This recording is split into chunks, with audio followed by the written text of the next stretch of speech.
is electric. You can see the last sound there is k. But when it comes to the electricity, you can see instead of having the k here, it now becomes s. So we can only say this the final k becomes before a morpheme beginning with I or with E. So we'll come and explain these processes, what makes them happen, how do they happen, and all that. So when it comes to the phonological processes, we have 4 categories. We'll discuss the first 2, and now we'll discuss the last 2. So we have assimilation, we have syllable structure, we have weakening and strengthening, and we have neutralization.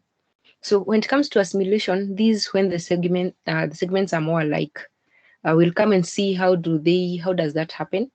When it comes to the syllable structure, this is when we have alternations when it comes to the distributions of vowels and consonants. We also have weakening and strengthening when some segments can be modified according to the position they occupy. And then we have neutralization where these segments can merge. So these will come and see it. How that happens. So we'll begin with assimilation. So how does assimilation happen, or what is assimilation? So just like the word itself, this is when the features or the segments take features from the neighboring segments. They like become one. So we have categories on how assimilation happens. Assimilation can happen by one when a consonant assimilates with vowel features. So we'll see that the consonant is like taking the features of a vowel. So that can happen in 2 ways. That can happen in one way that we call palatalization. We have discussed this, the palatal, you know about the palatal when it comes to the place of articulation. So when you have the tongue position, taking of the front vowel being placed in the adjacent consonant. Now, what do I mean? If you look at this data from Russian, we'll see, like, if you see the word for table in its nominative singular, it's tall. But if you look at the change that happens if when palatalization happens, you can see what happens. It becomes tall. That the L there now takes an aspect of palatalization in it. You can see the word for the word for gift, which is dar. You can see what happens. There's the whole issue of palatalization. Dart. So we can see a consonant here taking the feature of a vowel. Now, another way we can find this assimilation is by liberalization. So liberalization now is when the lip position of a rounded vowel takes the position of, takes the second articulation onto the consonants. Now, these data that I'll share here of the West African language, we see that there's palatalization and there's liberalization. So if you look at this example here, if you see the word for child, egg, there is that is palatalization. The word for beer, egg. Now, I want you to see where palatalization happens. E and A, those ones are unrounded vowels, and they even the front and unrounded vowels. But if you look at the where we have liberalization, eggu and eggwa, you can see those are rounded vowels. So we can see where liberalization happens here. So before, just before the vowels. So there's the whole aspect of assimilation coming in, a consonant assimilating vowel features. Now, the next category is when vowels assimilate consonant features. So in the previous category, we had seen that a consonant can assimilate features of a vowel. But in this category now we see it's the vowels assimilating features of a consonant. So the first one is nasalization in English. For example, when you have the word see and sin, when you have seen something, you can see that E there is normally nasalized. Now, another aspect that we can see when it comes to the vowel assimilating consonant features is in the language of Mexico called Chatino. Here we find that unstressed vowels become voiceless when they appear between voiceless consonants. So how does that happen? If you look at this example here, I want you to see this first category here. We have tia, which means lime, kino, which means sandal, sui, clean. Now, if you look at the vowels, what is happening to the vowels here? Most of them are voiced. Why? If you see, it comes between T and E. Now, this E here, or this, yeah, let me just call it E, is voiced. Then here is voiced. Ooh, glottal. No, ta. So this one, most of them, there's no environment that they're occurring. But look at this category on this at the end. So we are saying that unstressed vowels become voiceless. So they become devoiced when they appear between voiceless consonants. So you have t and h. So the t here is voiceless alveolar. The h is voiceless. K, it's voiceless. S, it's voiceless. U, I mean, s, it's voiceless. Glottal stop. That's it. These are voiceless. T. So you can see where the environment that happens. So we can see that the vowel takes the features of the consonant. So going to the next category, these were now the consonants now assimilate consonants. So the first category was consonants assimilating vowel features. Number 2, vowels assimilating consonant features. Now we have consonants taking or assimilating consonants features. Now this happens especially in English when you have the whole issue of voicing. So we have S and T coming after voiceless consonants, while Z and D after voiced ones. How does that happen? If we see this example here, so we have cups. If you look at the P, this P here is voiceless. T is voiceless. The sound that comes after it is, look at this K, backed. The K here is voiceless. This is voiceless. So what happens is that we have S, S, T, T. But now when it comes to the voiced consonants at the end, like cubs, pads, bagged, raised. So you can see what happens. The B here is voiced. So what happens is that the voice that comes after it is like the D is voiced. We have Z, G voiced. We have D. So that is the whole issue of voicing. Now we also have other examples like in Yoruba West African language. We have the nasals now adopting or becoming what we call homogenic. We'll see what happens. Like if you see, look at this data here. If you see the word for hide, that is ba. But when you talk of is hiding, you say mba. So we can see a whole aspect of assimilation happening here. Just give me a minute. I just need to do something here. Let me take a break.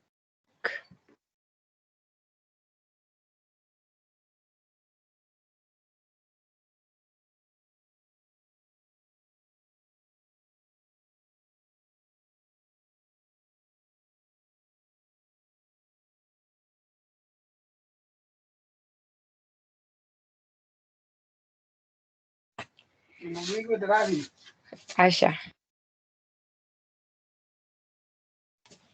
Okay, so guys, can you hear me? Yes.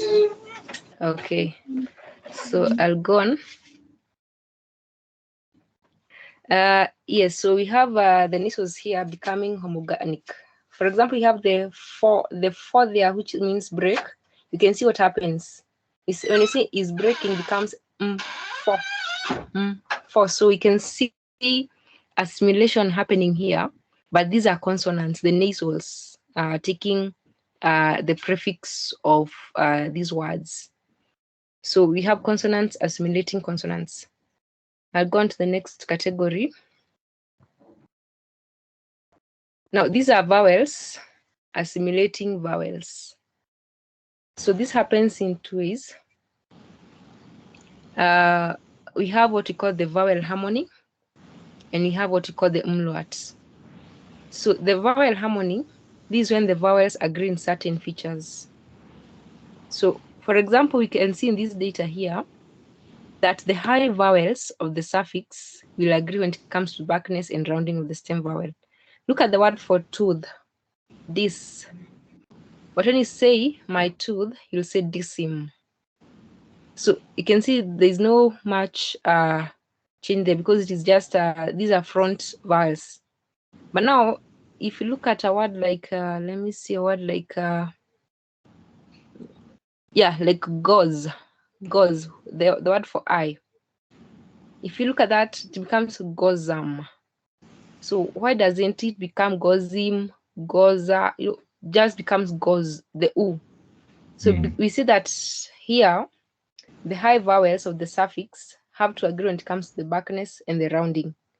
So it has to take the nearest back vowel and the nearest rounded vowel. So that's what we call vowel harmony. If you look at number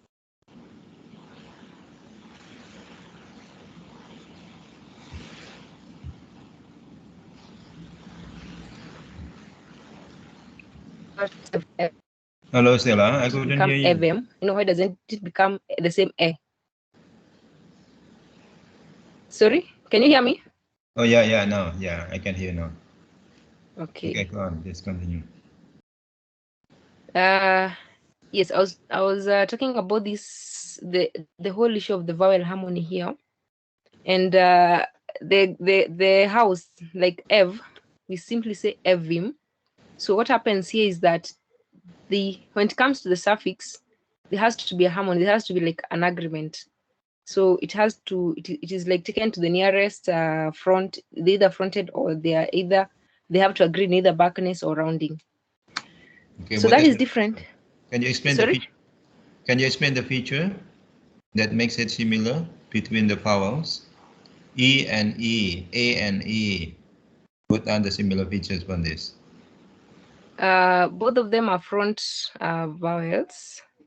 Okay, and Yeah, but one is high, like the E. it is related to high front, or is it related to rounding vowels? This A and E, they are not. Unrounded. They're more front. They're unrounded. Okay, they are unrounded. Okay, and then we have the Yes. E is also unrounded. Yes. Okay, and then the Yes. Rex, the U, yeah, the fronted U, yeah. Mm-hmm. Why not E? But we use U because U is rounded, right? The O is also Yes. rounded. So there is a process of making the rounding feature similar here. So it is what we call vowel assimilated vowels. Mm-hmm. Okay, continue now, please. Okay. Thank you. The next one is the umlaut. Mhm. Here we find that the back vowels are fronted when it comes to certain suffixes that contain high front vowel, like Okay. this data here of the German language. If you look at it, the word for ear, yeah, but when you talk of the annual, we say yeah, lick. Another one, for example, if you look at the word for the last one, the word for dog, hunt, but the word for beach is who. You can see the vowel there, the u and the u. So, for example, if you talk of the u, the dog, the hunt, these are back vowel. But if you can see in German language, what happens is that it is fronted. If you check uh, the drawing that in the chart, you'll see that this u here is a front vowel. Okay. So we see Thank you. that there. You Sorry. can see the symbol umlaut there. Yeah. So Yeah, I yes. think everyone should be familiar with the symbol. You use U, and there are two dots, upper U here. This is what we call umlaut. Hmm. Yes. So that they are like fronted. They're taken to the front. Okay. Yes, Yeah. they're back vowels. Okay, so that is vowel assimilating vowels. The next category now. So I'm done with assimilation. So assimilation has four features: consonants assimilating vowels features, vowels assimilating consonants, vowels, and consonants and consonants. So those are the parts of assimilation. So the second process is the syllable structure processes. So here we find that the original syllable structure is alternated. There's a change. It could be deleted, could be added, it could be, we'll see how that happens.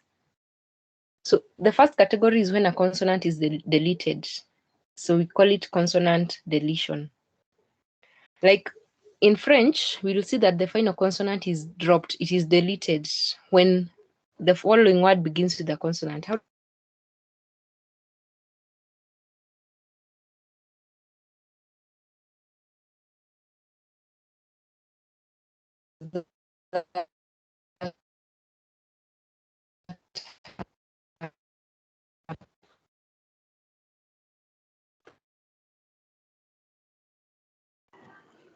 Stella? Hello? Hello? Yes, I think she has a problem. Okay, okay.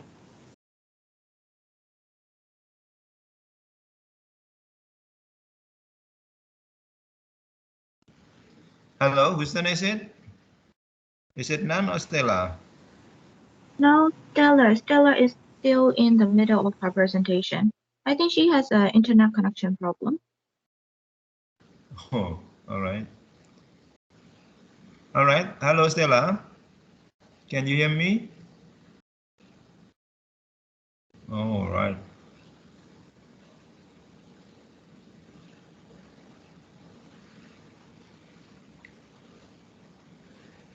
Hello, Stella.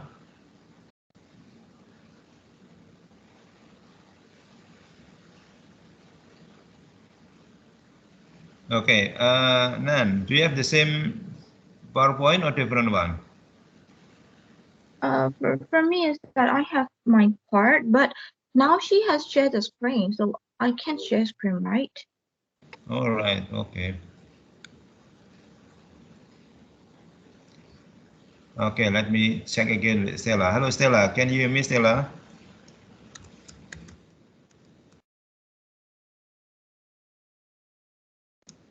Sir, till that she recovers the issue, we should listen and last.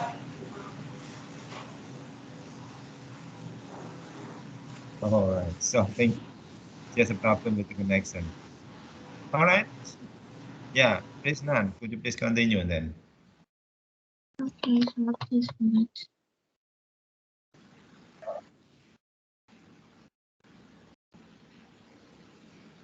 But Han is not coming today. hello? Hello, yeah. Do you have a problem with your internet connection? Hello, Yeah, Stella. I'm reconnecting. It's just the electricity that has gone down, but now it's back. Let me reconnect. Okay.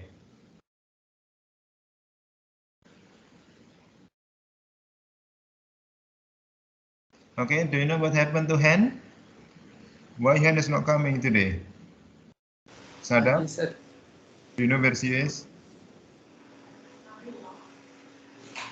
Oh, yes, sir? Do you know where Han is? Have you heard No, from her? sir, I don't. Oh, Okay. no, sir. And she didn't SMS.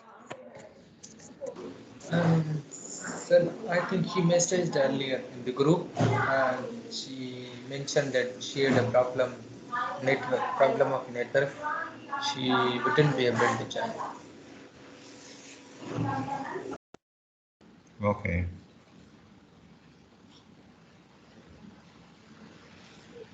Okay, so I think there was an issue with the electricity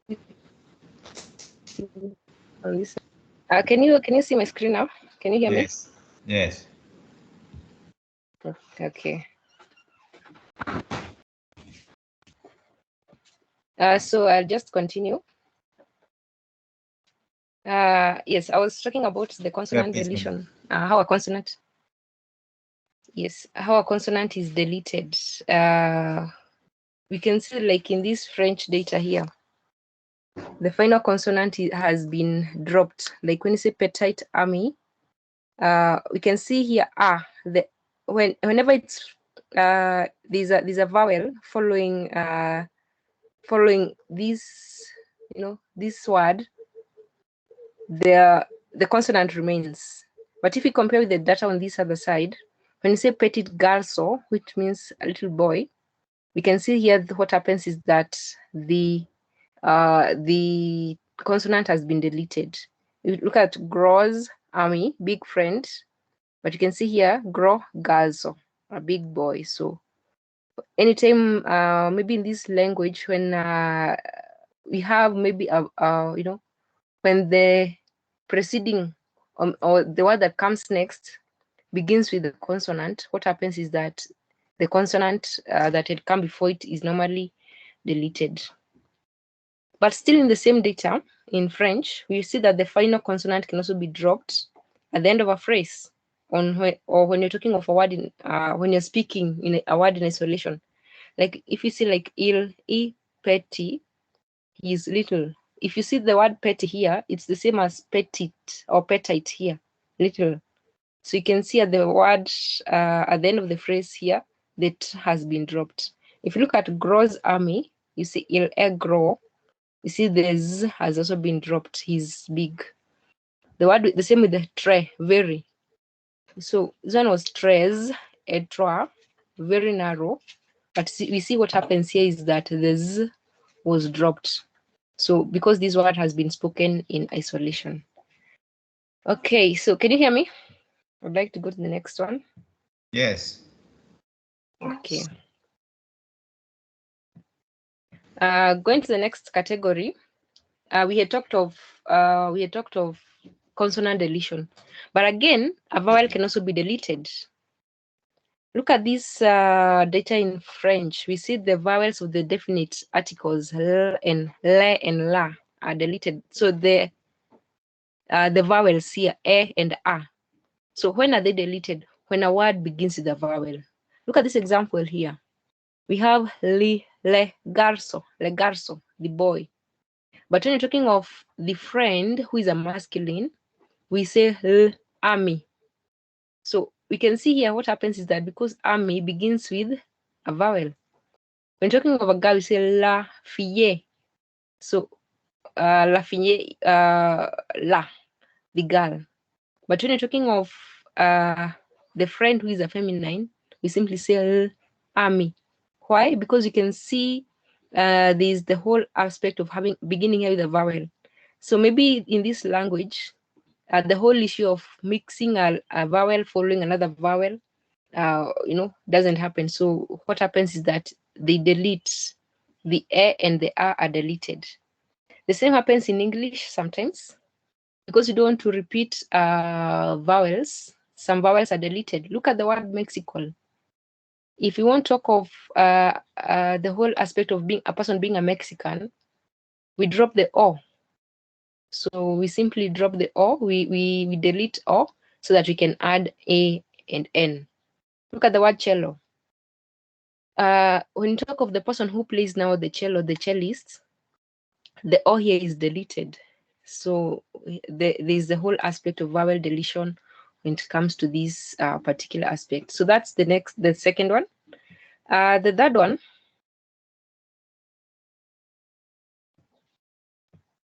is what we call consonant insertion. Remember, these are syllabic structures. So one, we can delete. Number two, we can also insert. So how do we insert consonants? It's also called epidensis. Like in the Philippines language, we see that the consonant H is inserted when we have two vowels following each other. We'll see how that happens. Look at this data here. When talking of the glottal U part, like who part, which means four, when you want to say make it four, that simply remains. We say U part. But look at number 3, USA. which means one. So if we want now to bring in the whole issue of having a suffix, when we want to make it one, we cannot say usai. So what happens? We see an insertion of the consonant H or ha, usahi. Look at tulu. If you want to, this happens especially when we are adding the suffix e. We cannot say tulu e. So what happens is that a consonant H is inserted there. So that's another phonological process that occurs. So that is consonant insertion. So if we have consonant insertion, we also have a vowel insertion, also called epidensis. We'll see this in Latin language when E is also inserted to break a cluster, such that we'll see in this language, no words can end in a consonant liquid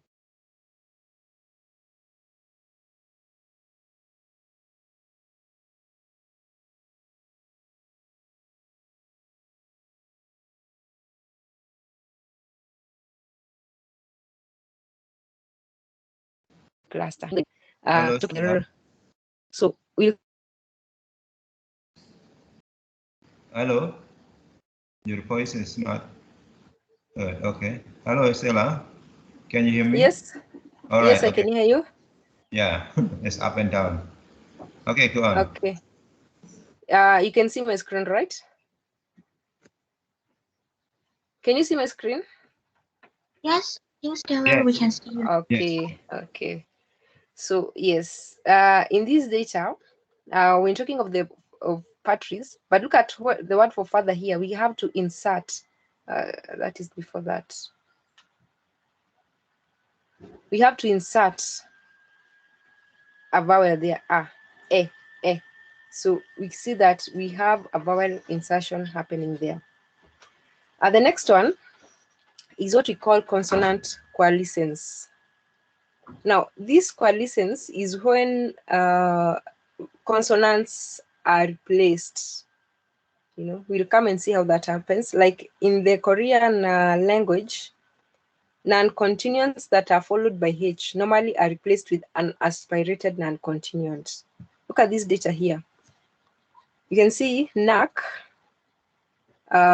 which means fall. If it is followed by hua, which means flower, we can see what happens. We don't say nak, hua. This ha, what happens now? It becomes aspirated. You can say nakwa, nakwa. Look at the word kup, which means bend, and hita, which is a causative suffix. So if you put them together now, we see what happens is that there's the whole issue of replacing the H, the consonant H. So it becomes aspirated. We say kopetwa. There's that, it becomes now aspirated. So coalescence happens, or what happens with coalescence is the whole issue of replacing. So that's consonant coalescence. We also have consonant, yes, this is the continuation of consonant coalescence. When a consonant is added to a glottal stop, we have what we call glottalized consonants. The same with consonants that are added to the yi, they become palatalized. Consonants that are added to wu, they become nebulized. And even stops and fricatives, they become affricates like ch or sh. So here, this is the whole issue of what we call coalescence. Also, we have an issue of degemination still under consonant coalescence. These when two identical consonants coalesce or join to become a single one. Look at this data in French. In Latin, we have terra, but what happens that in French, what happens is that now they coalesce, they become, don't say merging, but they become one. So we see that, look at Bella, but in French you say Bella, you can see the double there, the double L becomes single, and you can see what happens to the vowel also. So this is the whole issue of degemination. When we have two identical consonants becoming one. The next one is the vowel qualis or coalitions. Now, vowel qualis is when the vowel again is reduced to a single vowel. Like we have in Latin the I and the ow. What happens is that they become the A and the U when it comes to Romance languages such as Spanish. Look at this data here.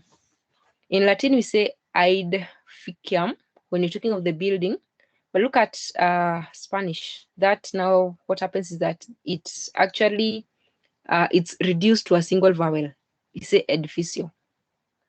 You can even see here ium. You know, there's the whole issue of like qualem.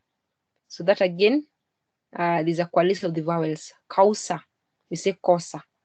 Paupere, we say pobre. So there's the whole issue of the vowel being reduced. So that's another phonological process under the syllabic structure. Then you have the coalescence of vowels and consonants. These were the vowels combined with nasal consonants. And what happens is that they are replaced with the nasalized vowel. Look at this data here.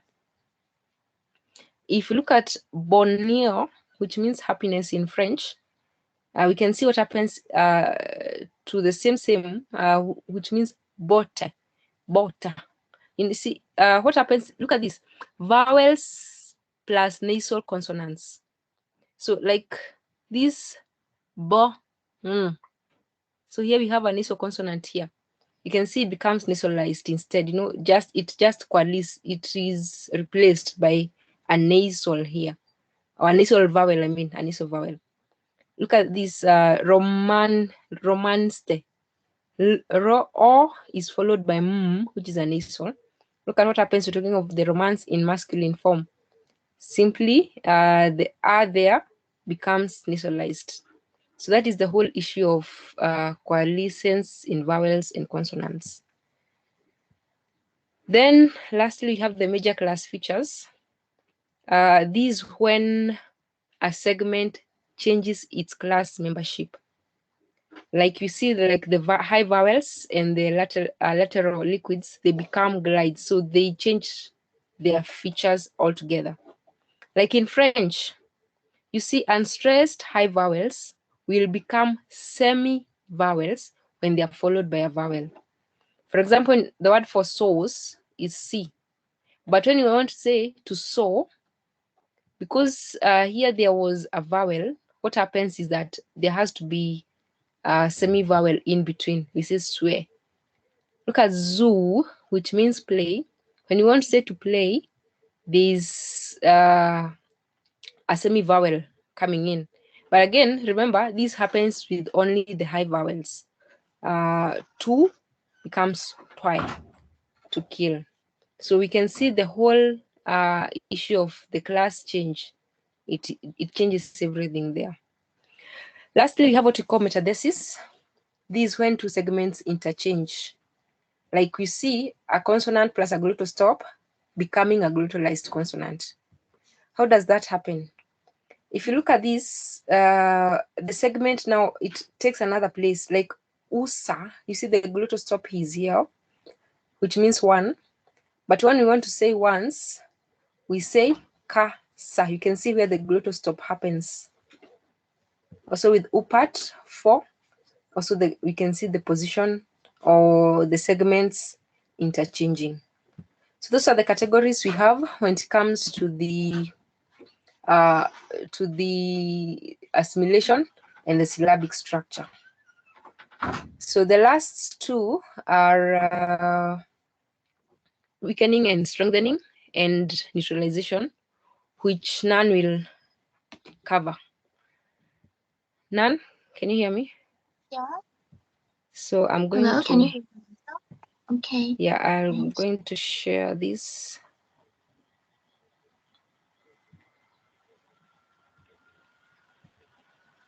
Okay, thank you. Okay, just a minute.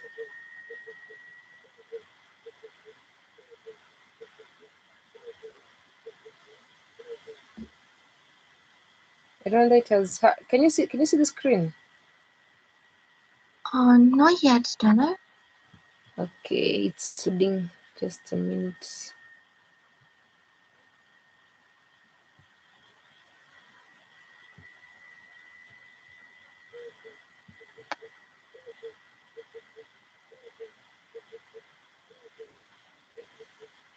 Okay. Okay, can you see it? Yes, I can see the screen now. Thank you, Stella. Okay. Okay, so So it's let me just. understand now. So in the phonological processes, so for today, I'm gonna keep talking about the. Firstly, I would like to start by the weakenings and then also the strengthening. So like in those kind of two category is that we need to, what we can miss out is that in here there are the four different way. That is the cycle and apocryphal, and then also the vowel deduction, and then also diphthonization, and then also the vowel shape. Like it's gonna be confusing a little bit. Okay, so which is the weakening, which ones is the strengthening? So like we will take a look by looking at each one first. So we will start by the cycles. So in a cycle is that we can see that it is a weakening. Why? Because that one is that a vowel is deleted. Then what kind of vowel are we going to delete? So vowel near the stressed vowel. Okay, so like it's gonna be like, so which one is that? So like we can see that example clearly in the Latin. One that is the language development from the Latin to the French. Stress on the that syllable from the aren't, and then also the vowel between the stress and then also vowel is always dropped. So like in here is that we can see that the very first one is that uh pabulum, and then also it changed to the polum. So in here is that we can see that the stress is on the very first vowel, but when are we going to count from the last one? From the end is becoming a third syllable. So that one is a dropped. And then also at the same time, in the second one is that tabula. For the tabula is that the stress is and then also the last one is just the final vowel is a. So the between vowel is a u in the middle. BU, that the one from the bull. So that one is the dropped, and then it happening a tabler in the French. So it more look like the vowel, the middle sounds has been omitted, and then also it happening like a blending. The sounds became the consonant, two consonants become the blended. So that example can be also seen in the last two also. In the last two, and another one is also the middle vowel e. Sorry, is also the dropped, and then also happening the d and r become a blended, and then also the in the last one is also the odd one, the one like has been italic. That one is a dropped, and then also b and r, the second consonant and then third consonant become a blended. So in that situation, we can see that okay, that one is the weakening. Okay, so next slide, please, Tyler. Okay, so the second one is the apocope. So apocope is also the weakening because that one is a loss of the final and stress vowel. So sometimes the vowel at the last one, the final one is the unstressed. So then what can we do? Just drop it. That is, we call it the apocope. Normally it's kind of like a reducing for the sorry, source like vowel. So like we can see that example in the one we are trying to combining like a formal French to the colloquial French. So in here, all the words are end with this unstressed vowel. It all are ended. So those all have been omitted, deleted, one that become a colloquial French. But the others, consonant and vowel, the previous everything's are just still the same. Only the last vowel has been deleted. Okay, so now can you just go to the next slide, please? Yes, thank you. So here we are going to go to another one. That one is the vowel deduction. So for the vowel deduction, so for this one is also the weakening, but that is this time is the unstressed vowel to the stress. We just trying to change it. So we can see that alternation is between the stressed vowel and then also the unstressed vowel. So we can see from here is that ables and then also the ability. So in that situation is that they have changed the very first rested sound into the and then also in the second one, Canada is also just like that. Canadian, when they change into the noun from the sorry, when they change the word form, able to ability, Canada to Canadian, those kind of the part of speech changes, we can also see at the same time the alternation.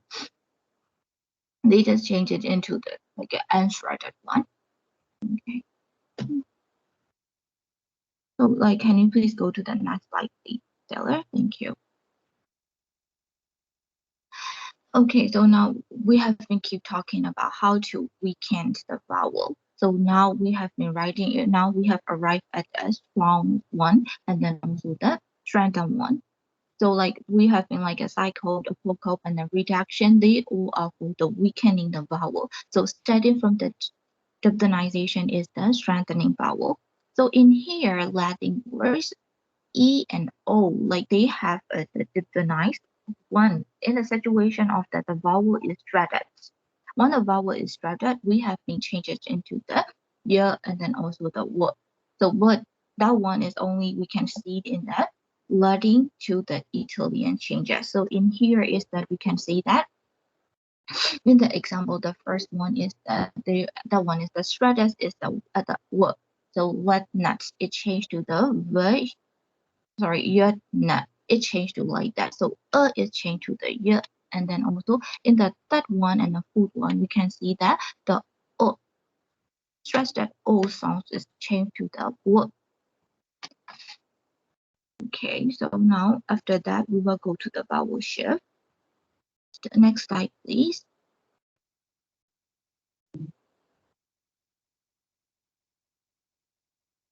Okay, the next one is the vowel shift. The vowel shift is that just like the title, it's just totally changing. Then how does it change? We can also say that is the clockwise changings. We can see in the very first example, it just changing from the low vowel to the mid, and then after that, mid vowel become a high, and then also the high vowel become a low. But sometimes it also can be to the diphthong sounds because that is changed to the low.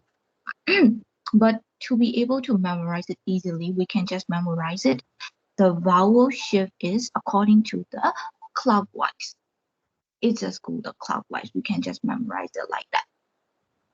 So we can see that examples in the Roman form to the English one that is changed to the song. So like in the Roman is that we are saying like a divint. So in here is the is changed to the low vowel to the low vowel. Oh yeah. So, and then also in the second one is that it is the mid vowel, but mid vowel has to change to the high one. Yeah. So just and then also in another example is that we can see that high vowel becoming a low vowel, but it at the same time we can also see some of them are changing to the not just to the low one directly, sometimes it also into the diphthong. We can see they are changed to the diphthong in that fourth and then also the fifth example. Okay, so next slide, please.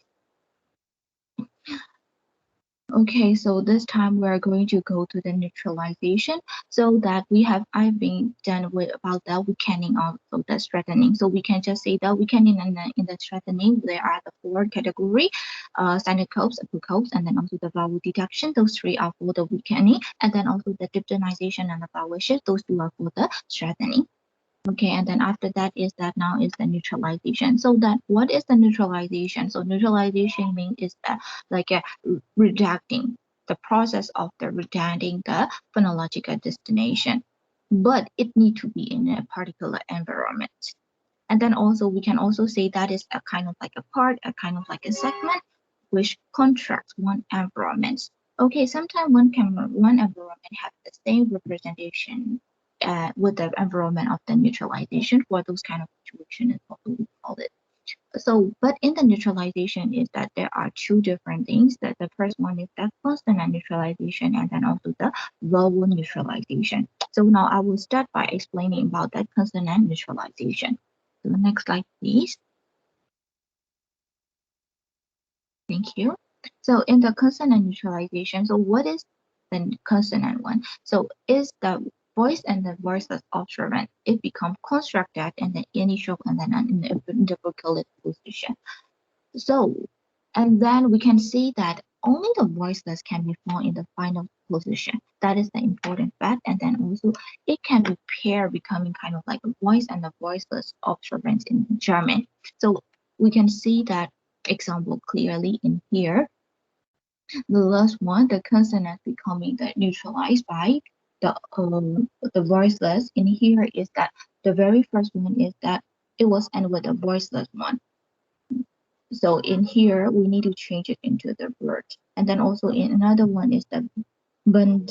So in here is that it changed to the t at the back, and then also in here is the tug, it changed to the tuck, k to the g to the k. And then also, but if sometimes if that is for the just only k, we just only omit the last one. So it's more like concerning with the voice and then also the voiceless. So if that is a voice, if the previous one is the voiced, we need to change it into the voiceless one. So we can see those changes from the voice to the voiceless is that we can see in the second, fourth, and then also the fifth. Second, fourth, sixth, and eighth. In those kind of situation, we can see that all the voices are changed to the voiceless. D to t, k to g to k, and then b to p, z to s. You can see that. Okay, so that is the consonant neutralization. So after that, we will go to the vowel neutralization. So in the vowel neutralization is that we can see that example clearly in the Russian. So for the Russian is that they have one that is concerning with the stressed vowel. There are 5 vowel system. But one, it is have to appear in the unstressed position. There is a neutralization. Then how it and appear as a it, and then also and or is appear as a and then also. But for the is just still remain as a So we can see that in the unstressed is only the 3 vowel and like e, I, and a, and u, and then also but for the shredded is the 5.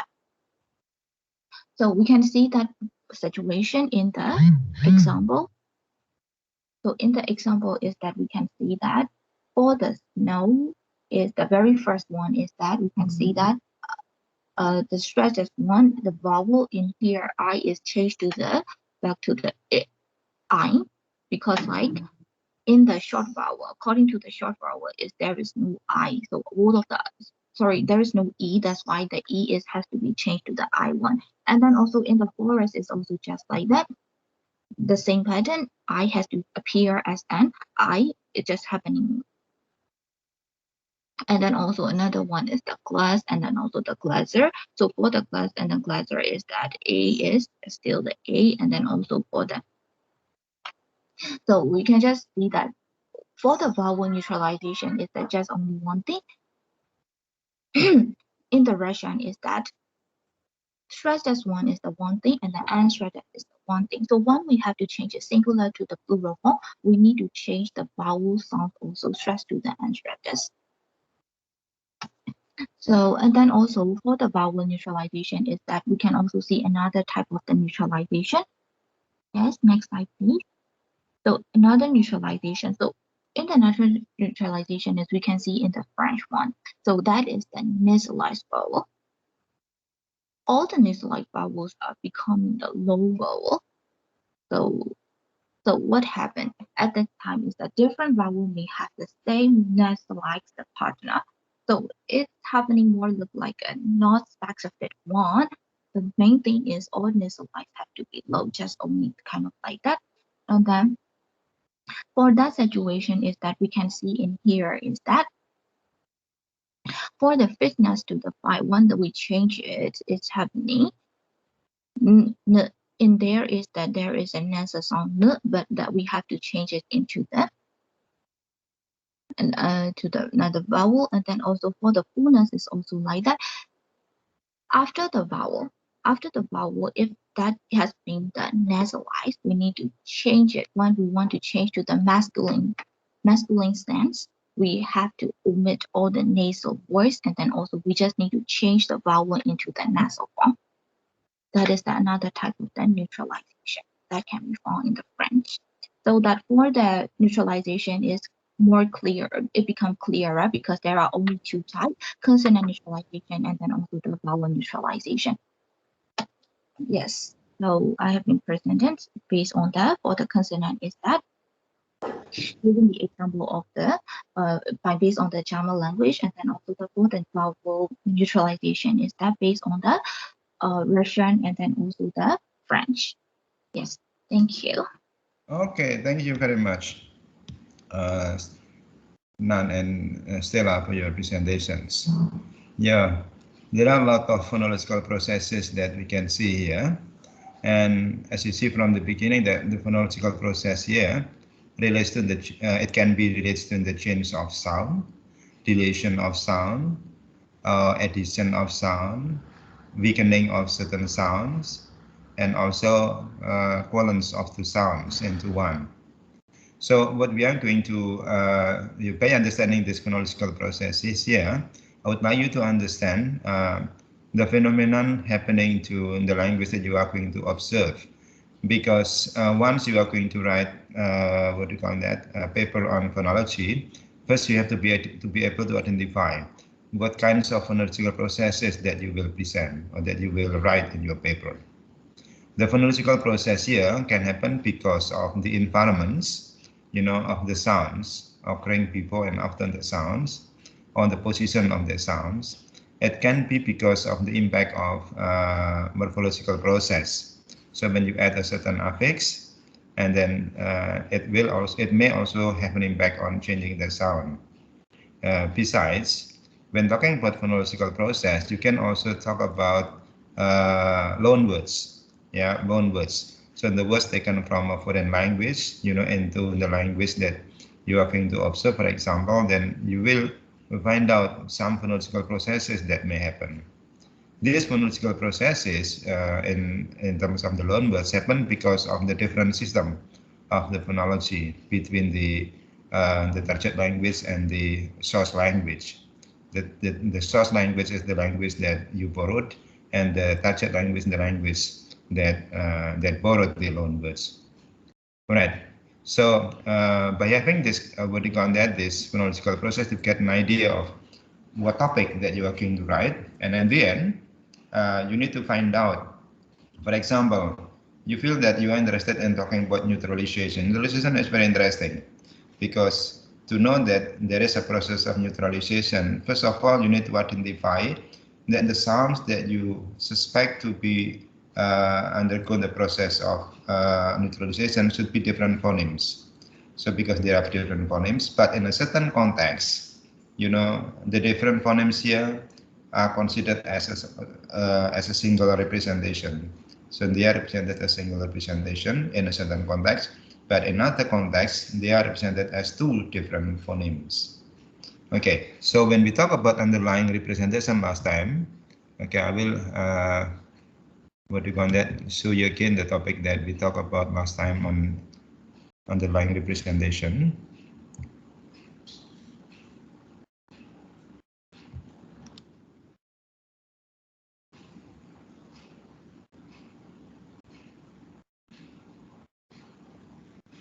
Okay.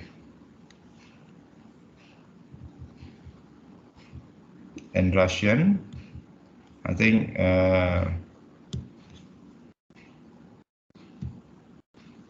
Russian is one of the languages that has a lot of processes of neutralization. Can you see my slide? Hello? Yes. Yes, sir. Yes, sir. Okay, this is the data in Russian that we already discussed last time. Okay, when we talk about underlying representation. Okay, you can see the word like porok and porok here, meaning threshold, and the other meaning vice. When they come in genitive singular, we have poroga, and when we come in and for the other one, we have poroka. All right, poroga and poroka. All right. When you check the distinctive features here, when you check the poroka and poroka come in minimal pair. Right? You see that we have the same sound other than the k and k. Because we have minimal pair for poroka and poroka, and they have different meaning, then we can conclude that k and k are two different phonemes. Right? They are two different phonemes. So this is the first thing that we have to identify. They are two different phonemes. But when coming at the end of the position, then the k here becomes k. Right? All right. So because in this language, they avoid using voice consonants in the final position. So voice consonants change into voiceless. So therefore, porok here is represented as porok. It is pronounced as porok. This is another example of neutralization in Russian. This is very common in this language. Right, but before coming to explaining that this is neutralization, first of all, you need to explain that the two sounds are two different phonemes. Yeah, so the two different phonemes here can be seen from the minimal pair in the word poroka and poroka. And you can go back to the left, and then in fact, the k sound, the phoneme k, is represented as k when it comes in the final position. But if it is already k, then there is no phonological process here.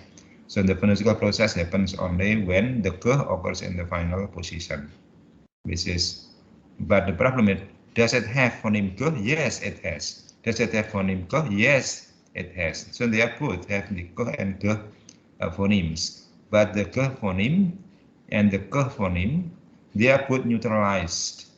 Yeah, the difference is reduced when coming in the final position, right? Like porok and poroka. Therefore, there are some words similar, yeah, in terms of the pronunciation, even though they are two different phonemes. In the word porok here, for meaning threshold, the phoneme is k, but in the word porok meaning vice, the phoneme is k, but they are pronounced the same in the final position. All right. Yes. Do you have any questions? I think it's a long material, but what I'm expecting from you is that please try to understand that material clearly, because later on, when coming to the final assignment, you have to find out one of the phonological processes that you have to write by using the theory of generative phonology. Yeah. In the sense that when you have to describe the phonological processes, then you are going to use distinctive features theory. For example, what are the features of k, and then why, and then how to explain the changing of k into k when it occurs in the final position. So you need to use the transformational rule, yeah, explaining the changing of a certain sound into another sound. Well, do you have any question? I think, yeah, your presentation was very clear. Yeah, Stella and Nan. I'm happy with that.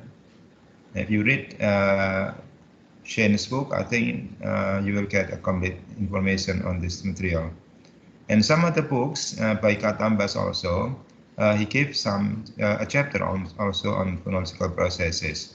But maybe the name of the phonological process may not be as complex and not be as comprehensive as the one presented by Shane. Yeah, people use different terms. I use Shane because, what do you call that? The cases, can be explained very clearly, very comprehensively, including the data, different cases in the data here. All right. Any question?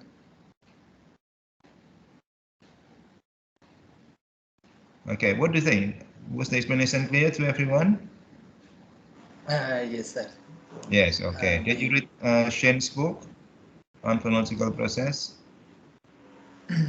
Yes, sir. Very Good. thankful of Estella and they both presented their presentation very good, very clear and concise. Very clear. All right, good. Yeah, good. Well, now, within a week here, please you think of what kind of phonological process that you're going to present in your paper. Because the paper on phonology will have to relate to phonological process. There must be a phonological process in order to be able to discuss the phenomena in a certain language. If there is no phonological process, then we do need phonological rules. All right, so all the analysis related to phonology will relate to the phonological process, whatever process it is. All right, the process here can be triggered by, the morphological process, or an addition of prefix or suffix, or it cannot. It can happen only on a single word or single morpheme, without being added with an affix or any affix at all. All right. For example, when you come to analysis of what do you call that? Nasalized vowel. Okay, I would like to show you some of the data, and then you can predict what is the name of this process. Hang on for a while.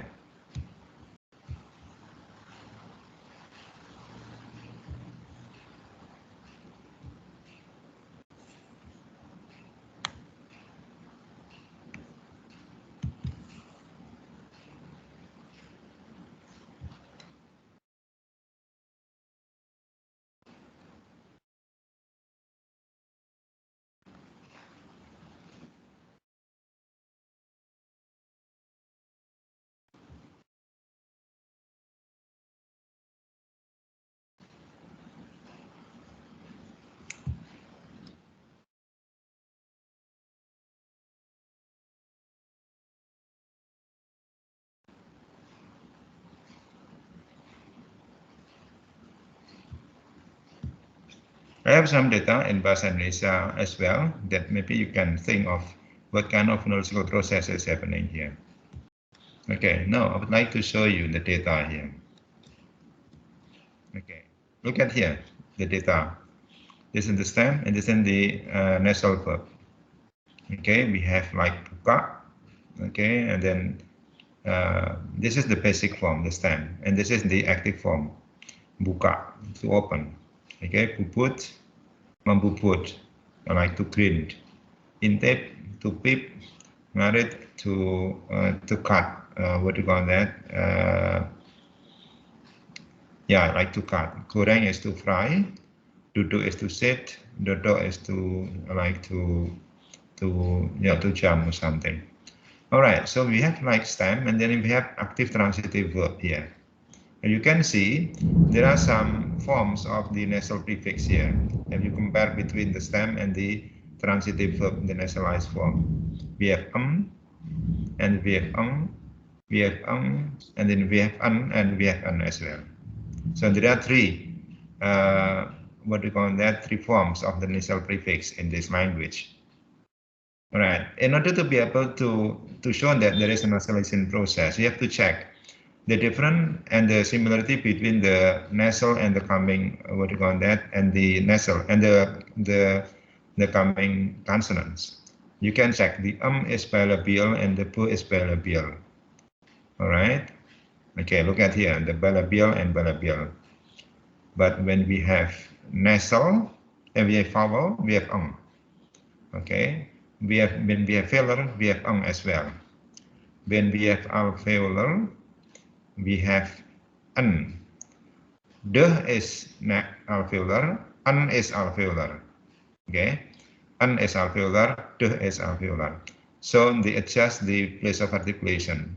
And to know the process or to explain the process, first of all, you need to be able to identify what is the phoneme. The phoneme is the one having the widest distribution. Okay, from here, which one do you think the phoneme here? Is that the the or the un? Do you think? We have whenever there is a vowel. We have we also whenever there is a velar consonant. We have whenever there is a bilabial, and we have whenever there is an alveolar. In this context, which one do you think the phoneme? And this is the first thing that we have to do when talking about assimilation. Hello? And what do you think? Which one is the one having the widest distribution? Is it the prefix the or the un? The or the un? Just a minute, let me have a look at it. In Bahasa Indonesia, right? Yeah. This is to open, yeah? Yes. Okay. This is the active transitive form, right? and go on. Understand? And this is the nasalized form. And we have these forms. Okay, I would like to invite every one of you, any one of you, please, to give comment. Which one do you think is the phoneme? The one having the wide distribution? Is it the the bilabial nasal, the velar nasal, or the alveolar nasal? Again, whenever there is a vowel, we have used like ngintip, ngarit. Whenever there is a velar, we also have Whenever there is bilabial, we have and whenever there is a alveolar, we have So we have to identify the basic form on the underlying form. Is it or do you think? I think it's Yes. but because The it's okay, the right. used in Bahasa Indonesia. Why? Why is the basic form? What is the reason? Because actually in Bahasa Indonesia, if we have the word starting with glottal with ja, or we have it starting with vowels. No.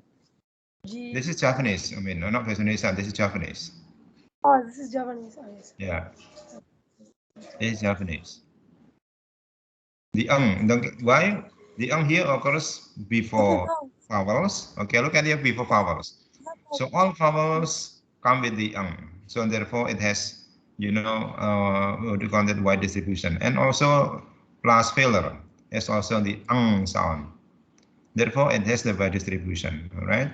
Because it has the wide distribution, then you have to explain the changing of the sounds here, starting from the changes into when it occurs before bilabial. Changing into the, for example, when it occurs in after alveolar, for example. And then, okay, this is the phoneme, all right? This is the phoneme. The is the phoneme. And then, but the here is represented as why? Because it comes before b. All right. The is represented as because it comes, before the. The is alveolar. All right. So when coming to the analysis, you have to be able to identify the underlying form like this one by checking which one has the widest distribution. Now, at the end, you need to make like phonological rules, that governs the changing of the sounds. Okay, let's show you here. Okay, this is coronal, nasal plus coronal plus anterior, and then changing into the nasal having the anterior and coronal sound, similar to the following consonants. All right, this is voice. Okay. Okay, consonantal.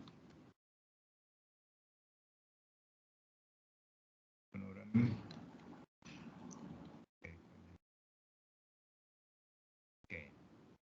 Look at here. So whenever you use the distinctive features to show that whether there is there is assimilation or not, then you need to show what is the similar features. The similar feature here say that whenever you have velar nasal has the feature plus nasal minus coronal minus anterior, it will become the nasal having the feature of anterior and coronal similar to the anterior and coronal of the following consonants. The following consonants are what? The following consonants are the plosive consonants, the voice plosive consonants, yeah. Plus consonantal minus sonorant, minus continuum is plosive, and then plus voice, and the anterior and coronal here alpha and beta, meaning that if it becomes alpha anterior, the alpha anterior and the beta coronal. For example, if the anterior here is plus, the coronal is plus, and then the second one here should be plus and plus. If it is minus and minus, and it is minus and minus as well. So this is the way. You can check from Shane to find out the rule like this to show assimilation process having a similar feature, so that you can explain. You don't need to have more than one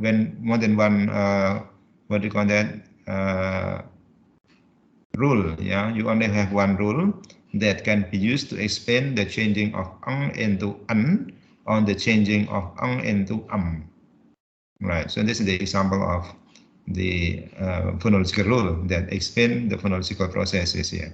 But before coming to the explanation here, first of all, you need to be able to identify the basic form. The basic form is the one that has the widest distribution. Okay. I'll give you another examples here. Right. In English, we have the beam. Okay. The process here is it like pin, the E is nasalized. Sin, sin, the E is nasalized. Pum, the U is nasalized. Pim, the E is nasalized. But when coming with the T bit, yeah, and then the other consonant other than nasal, then we don't put the vowels into nasalized. So therefore, the nasalized vowels only occur when it is followed by nasal consonants. Right, so maybe you can have the rule like this one, all vowels, yeah, pasil, you can use pasil minus cons becomes nasal. Yeah, why this pasil? Yeah, because the E, which is non-nasalized, is the basic form. You know, the E, which is non-nasalized, is the basic form. Why? Because the number of nasal vowels is, smaller than the number of non-nasal consonants. The number of nasal consonants is smaller than the number of the non-nasal consonant. Therefore, the E is chosen as the basic form. The E has the feature pasil minus cons, or pasil is okay. Pasil minus con become plus nasal when they occur before nasal consonant. Nasal consonant is plus consonantal plus nasal. All right. So what is the name of this process? The changing of E into E because of the nasal consonants coming after the vowels. Is it assimilation as well, or what? Stella, can you explain?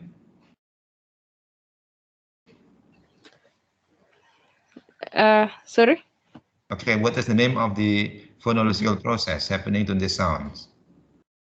This is nasalization, so this is assimilation.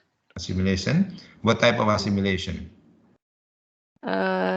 Nasalization. So if it's nasalization, we have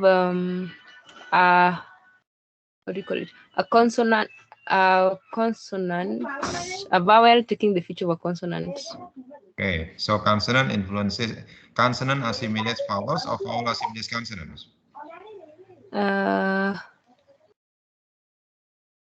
Vowels assimilate consonants. Okay, good. Vowel assimilate consonant. Yeah. Okay, this is vowel assimilate consonant because the feature of the consonants is taken for the vowel. Okay. Yes. Right. Okay. One last example. Okay. What here? Put this one. This is the data from what do you call that? Spain. Comida. The phoneme is comida, but the way we pronounce it is comida. The phoneme is lado, yeah, but the way we pronounce is lado. And go on to the other one, ozio, kada, sueldo, falda. What can we see from the data here? Think. What is the name of this phonological process here? What is changing here? The phoneme is the one on the left. What's And changing? the way we pronounce is the one on the right. Okay. This is in Spain. Yes? And? Is it da? Yes, Bahasa Spanish, yes. Yep. The da is changing, yes. The changing into? To the. The. Okay. What is the name of the, what do you call that? The sound here. What is the description of the sound? Is it plosive or fricative? The one on the left here. The the sound. The da sound? Yeah. The sound and kamida. The one on the left, the phoneme. Is it plosive or fricative? Okay, the one that I put it here. Okay, the one that I. Yes, yes. Okay, and this one. What is the difference between this one and that one? The one that turned into is fricative. Okay, yeah. So plosive changing into Fricative, yes. fricative, and then what is the conditioning factor? What's the conditional factor here? It is. It's preceded by a vowel. What about sweldo?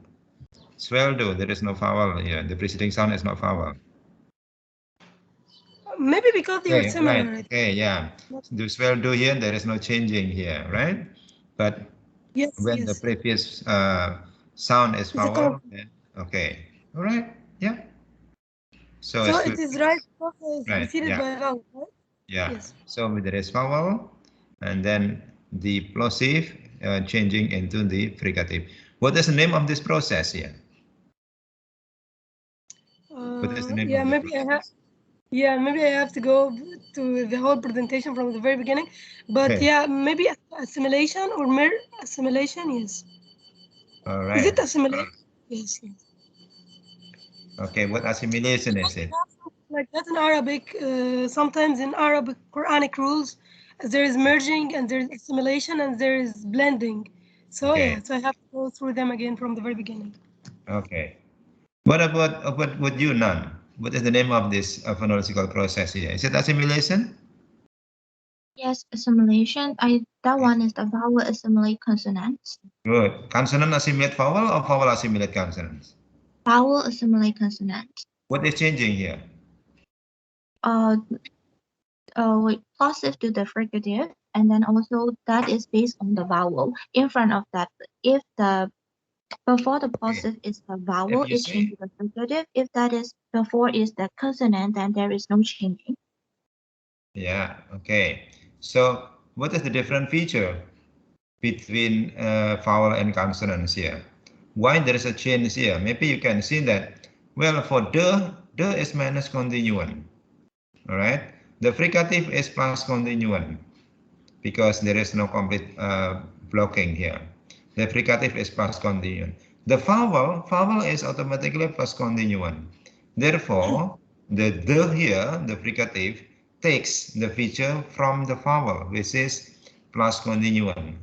So therefore, the which is from minus continuum, will change into the fricative, to adjust the feature plus continuum of the preceding vowel. So in this case, there is a process of changing the consonant because of the vowels. All right, so it is called, is it vowel assimilate consonant or consonant assimilate vowel?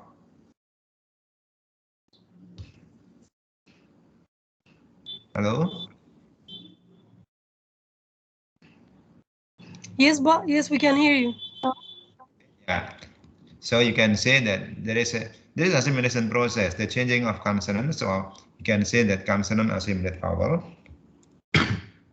or vowel assimilate consonants, yeah. And then in this context, maybe you can make a like phonological rule saying that this is the feature for the D here, the consonantal minus sonorant continuum, okay. I put it here, continuum, and then this is coronal, and this is minus plus voice, okay. So these are the feature for D here. And then it becomes plus continuum, you can say here, the seal between syllabic, between vowels. Yeah, you can say here, this is optional. You can use between vowels, check the data, yeah, or maybe after vowel only. Okay, this is optional. But the question here, what is the explanation of this?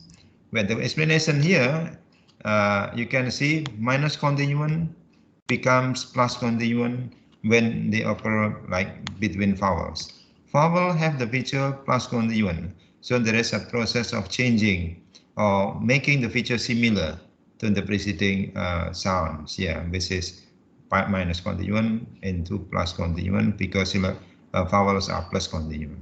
All right, so this is the way to explain the process of assimilation in a certain language. Yes. Okay, for vowel, what do you call that simulation? You can see from Turkish here. Are you familiar with this language? Hen? Which What you language? see? Zil, Turkish. Yes, Turkish. this is, yes. Okay.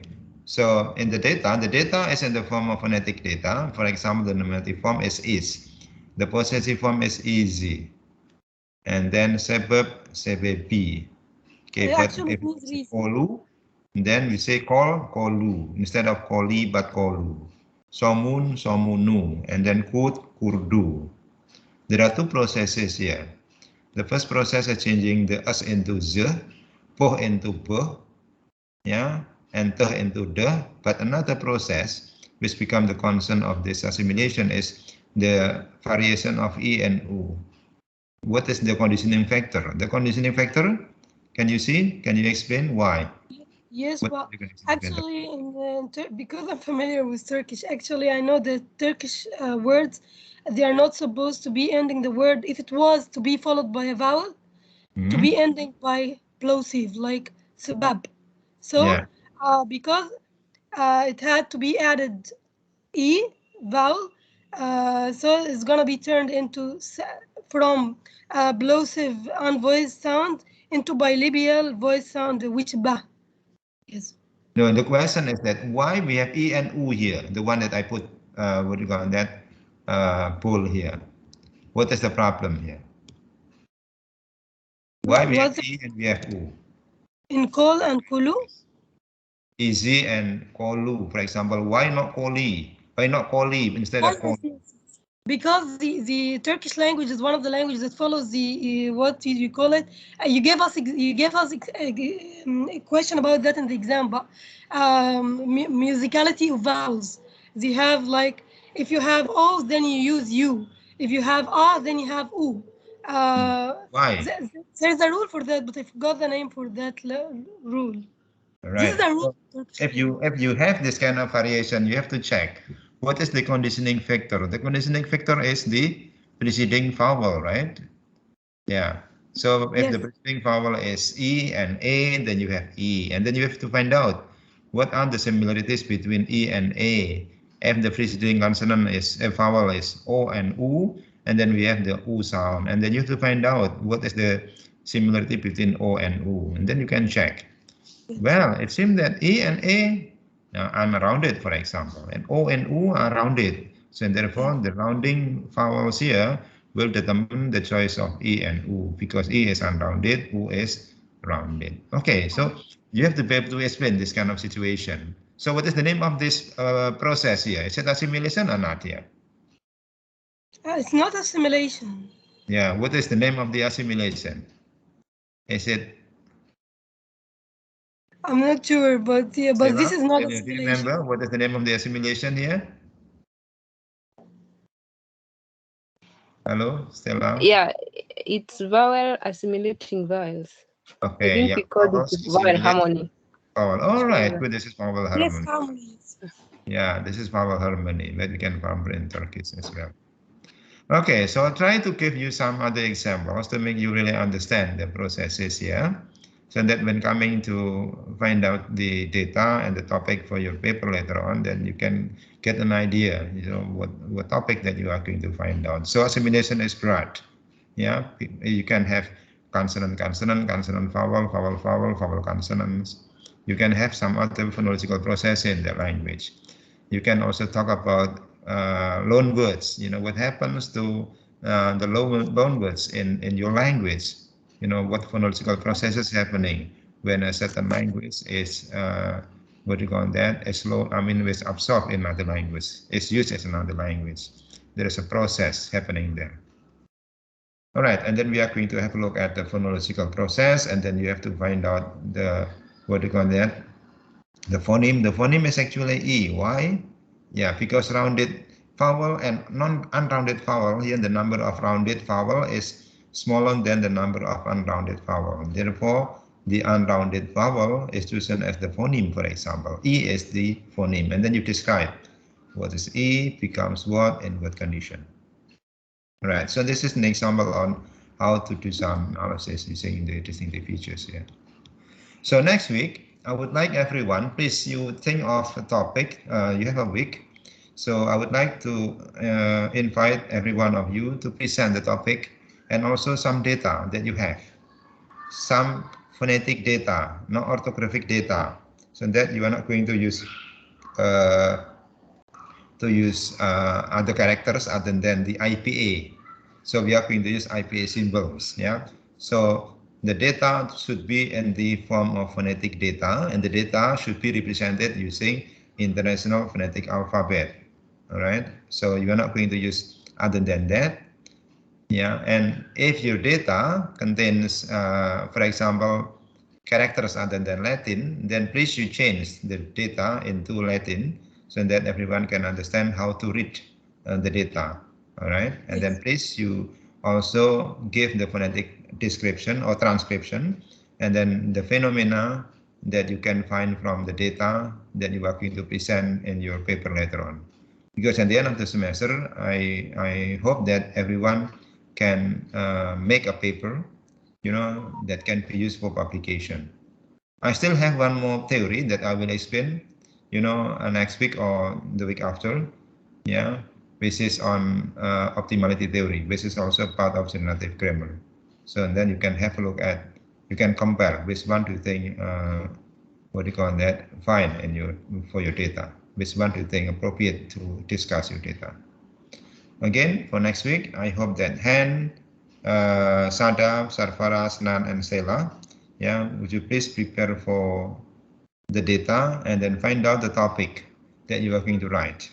So Yes, next week, I would like Han to present your data and your topic, and Sarfaraz as well as Sadaf. Hello, Sadaf and Sarfaraz. Yes, sir. Of course. Hello, sir. Yeah, okay. Sir, Can you pick up sir, some data and then find out the phenomena related to phonological processes so that yes, you sir. can present that one. All right. Sir, And also, Stella again, and yeah, if you can also prepare for the data and also the phenomena that you are going to raise for your paper later on, I think it will be much better as well. Okay. Okay. All right. Okay. I think that's all. It's nice to hear the presentation from Stella and Nan. I hope that you can understand the materials very well on phonological processes. Sorry, I have to join late, but sorry, because actually the internet I have a problem because it's a new company. I was Okay. trying my best. Yeah, but they don't like missing any classes. All right. Okay. Yeah, I hope that next week there will be no problem with the internet. No. Good. Inshallah. I think your attendance already, Han. Yeah, thank you so much. Okay. Well, I think that's all for today. So I'll see you next week then. See you on Friday. See you on Friday. Thank you. thank you so much. Okay, thank you, sir. Goodbye. Yeah.